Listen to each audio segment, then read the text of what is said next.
চাঁদপুরে শিশুর মৃত্যু, জেনারেল হাসপাতাল ভাঙচুর, 5 লক্ষ টাকার রফাদফা। চাঁদপুর শহরের তালতলা এলাকায় একটি প্রাইভেট হাসপাতালে নবজাতক শিশুর মৃত্যুকে কেন্দ্র করে উত্তেজনা সৃষ্টি হয়েছে। পরিবারের অভিযোগ, চিকিৎসকের অবহেলা ও নার্সের ভুল ইনজেকশনের কারণে শিশুটির মৃত্যু হয়েছে। ঘটনার পর হাসপাতাল ভাঙচুর ও হামলার ঘটনাও ঘটে। পরে 5 লাখ টাকায় রফাদফার মাধ্যমে বিষয়টি মীমাংসা করা হয়। চাঁদপুর শহরের তালতলা এলাকার প্রাইভেট জেনারেল হাসপাতালে নবজাতক শিশুর মৃত্যুকে কেন্দ্র করে আবারও প্রশ্ন উঠেছে চিকিৎসা ব্যবস্থাপনা নিয়ে।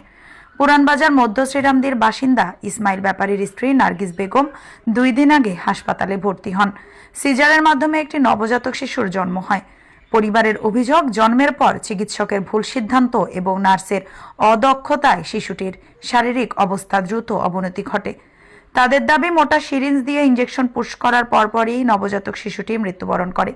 এ ঘটনায় ক্ষুব্ধ স্বজনরা হাসপাতাল ভাঙচুর চালায় এবং দায়িত্বরত চিকিৎসকের ওপর হামলা চালায়।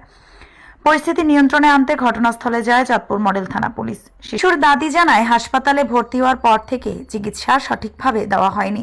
শিশুর অবস্থার অবনতি হলে কোনো কার্যকর পদক্ষেপ নেওয়া হয়নি বলে অভিযোগ করেন। তার দাবি, নার্স ইনজেকশন নেওয়ার পরেই শিশুটি মারা যায়। প্রথম দিন বলতো যে আপনাদের বাচ্চা অবস্থা ভালো না, তাহলে আমরা প্রথম দিনেই নিয়ে যেতাম। আমাদের প্রথম দিনে মানে প্রথম দিন বলছে আমাদের বাচ্চা ভালো, তাহলে এর পরের দিন কেন আমাদের বাচ্চা অবস্থা খারাপ? ওনারা ভুল ট্রিটমেন্ট করছে দেখে আমাদের বাচ্চা অবস্থা খারাপ হয়েছে, না হলে তো আমাদের বাচ্চা প্রশ্নে ওঠে না অবস্থা খারাপ হবে। ওনাদের কারণে আমাদের বাচ্চা মারা গেছে।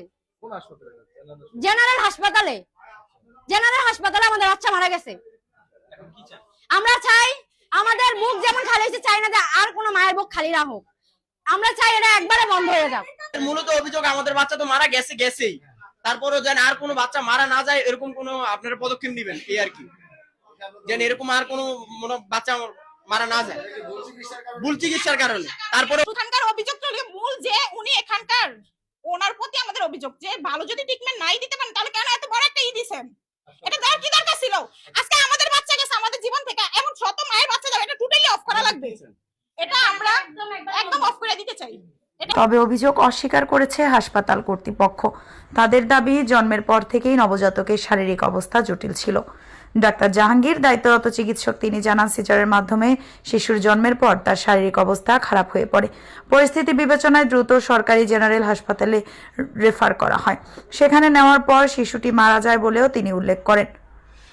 তিনি আরো বলেন, পরিবার ঘটনাটির দায় হাসপাতালের ওপর চাপানোর চেষ্টা করে। এদিকে বাচ্চাটা সিজার হয়েছে, হ্যাঁ, সিজার হওয়ার পরে শিশু ডাক্তার দেখছে এজ ইউজুয়াল, হ্যাঁ, শিশু ডাক্তার মেহেদি, হ্যাঁ, দেখে ও চিকিৎসা দিছে।